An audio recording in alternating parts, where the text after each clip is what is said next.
The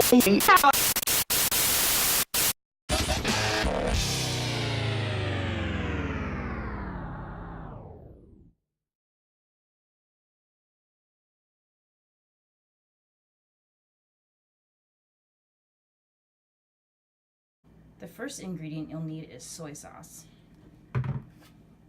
I don't think it matters. As long as it's an Asian brand, it will probably be salty enough. The second ingredient you'll need is vinegar. Make sure to get yourself an Asian vinegar.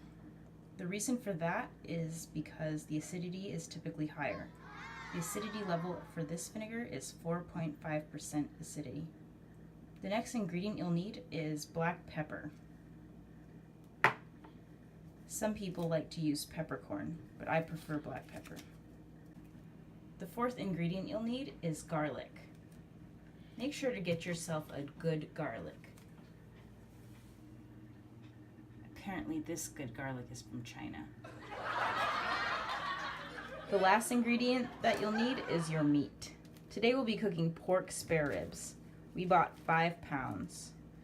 You can use chicken as well and follow the same directions that we'll be going through. But we chose to do pork spare ribs because this tutorial is for a friend. First, what you need to do is take about 1.5 complete bulbs of garlic, peel them, and mince them. Here is 1.5 bulbs of garlic minced. Some people might recommend 4 to 6 bulbs of garlic, but I don't, because in our house, garlic is major. Also, if you think about the few ingredients that are in this dish, garlic is actually one of the strongest flavors in it, and without a lot of it, with 5 pounds of meat, you may not taste what you taste when you go to restaurants.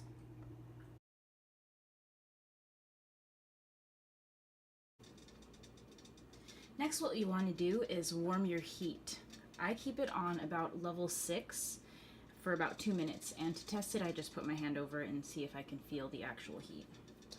The actual oil that you use is not very important. I am using Trader Joe's olive oil, but I think that avocado oil, any of those other oils, will do just fine.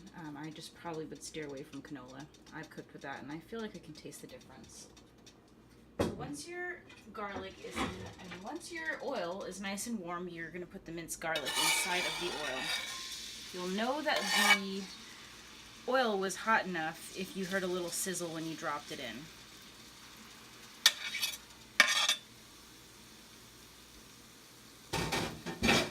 We are going to be sauteing this for about a minute or so until it's nice and golden brown. Now that I have all of the garlic in the oil, I'm sauteing it. I have now reduced the heat to about 2 so that it doesn't cook too quickly and burn. Now that we've been sauteing this garlic for about 5 to 7 minutes, it is now brown. Depending on the oil that you chose to cook with, your garlic could be very brown.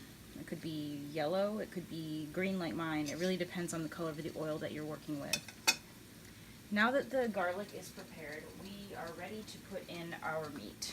Like I said earlier, we are cooking pork spare ribs, chopped up from the butcher already, but you can do this with chicken as well. And now that it's in here, what you want to do is make sure that each piece of meat makes contact with the metal at some point in time. And we are going to increase the heat to about 4 and continue to mix the infused oil all over this meat. So the amount of garlic you use is really preference. The amount of oil could very well so be preference. There's going to be oil leaving the fat of this pork, so technically some of it comes from there. Also, lots of the flavor comes from there, so you really don't want to cut your meat nice and clean. You want to keep some of that fat on there because that is part of the flavoring, which is how you can get away with using so few ingredients. So we're going to come back to this multiple times. I usually let this sit in the pan for about 5 to 10 minutes at a time. I set a timer and I come back and I continue to mix it. The important thing is that with this much meat in a bowl this size or a wok this size, you're going to want to mix it enough so that every piece of meat gets a chance to sit on the heat. This is the pork spare ribs after mixing twice actually in 10 minutes. One at about 5 or 6 minutes and then another time at 10 minutes on a 10-minute timer. As you can see, half of the meat is almost cooked and the other half is still pink and red. So we're going to go another 20 minutes trying to get most of the meat this color right here. Now that the meat is almost all the way cooked, we are going to put in 1 cup of vinegar using the Asian acidic vinegar. We're also going to put in 1 cup of soy sauce, which I'm pouring and you cannot see right now, into the bowl, or the pot, I'm sorry. And then you're going to put in 1 cup of water. Now, some people don't put the last cup of water, which makes your adobo extremely salty. That's alright if you like it like that. I like to put 1 cup of water, and then if it is still salty, usually Filipinos will eat this with bananas. So you can take a banana and cut it and bite it as you go with your rice and your adobo. Now that all our sauces are inside of the pot, I am going to decrease the heat to about 4.5. Your stove may be different than mine. I'm working on an electric stove, so I may be having different settings than you might use.